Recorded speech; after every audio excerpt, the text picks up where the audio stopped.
how do stress and emotional health show up physically more than people realize? Ooh, this is so good.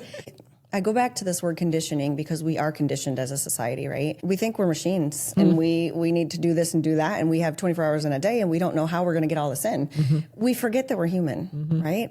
And so oftentimes I say not that we cannot function in like high stress moments, but in isolated incidents. The chronicity of it is ultimately then what tears down your immune system because we're not meant to do that. We're not meant to be on the go all the time. Stressed every day. Yes. Whether it's physical, mental, it will break down your immune system over time. It's certainly not something that maybe happen in like a day or two, but over time you're going to notice. And then I see people present differently, meaning it depends what your immune system decided it couldn't handle because you now have lived this last 5 years worth of high stress and you don't know why you're sick. I think it's a very common thing for women, especially, that we just push through so much. I'm going to squeeze one more thing in. And then the body suddenly just says, no, you will stop. In one fashion or another, it makes us stop. Whether you end up, like you said, very sick or God forbid you get some cancer, chronic disease, something like that.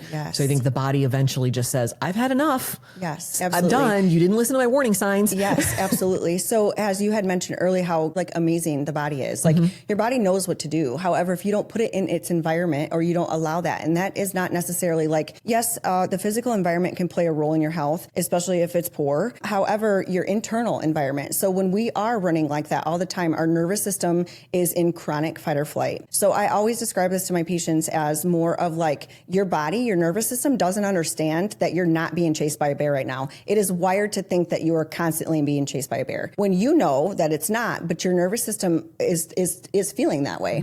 So then ultimately, your body is not in a healing state. It will not heal as long as you're in that essentially fight mode. Absolutely.